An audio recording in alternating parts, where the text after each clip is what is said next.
ہمارا جو تیسرا لیکچر ہے وہ اردو ہندی کنٹروورسی ہے، اردو تنازع۔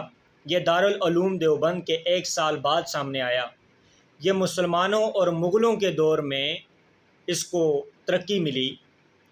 آپ سمجھیں کہ دربار میں بھی یہ بولی جاتی تھی، اور اس کے بعد جو فوج تھی، فوج میں کوئی لوگ پشتو اور فارسی بولتے تھے اور مختلف زبانیں بولتے تھے۔ اس وقت جو دور تھا وہ مغل کنگ شاہجہان صاحب کا تھا، اور اس کی سلطنت دور دور تک پھیل چکی تھی، اور اس کی فوج میں مختلف علاقوں کے لوگ شامل تھے، اور اس کی فوج میں کوئی پشتو بولتا تھا، کوئی فارسی بولتا تھا۔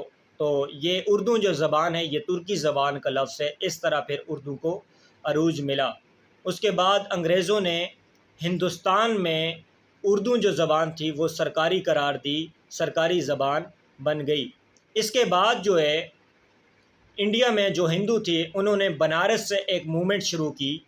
ان کا مقصد یہ تھا کہ اردو زبان کو سرکاری نہ قرار دیا جائے، ہماری سنکرت کو سرکاری زبان قرار دیا جائے۔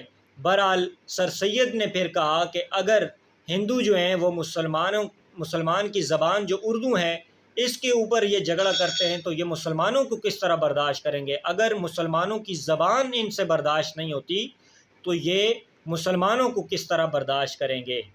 تو یہ ہمارا آج کا ٹاپک رہا۔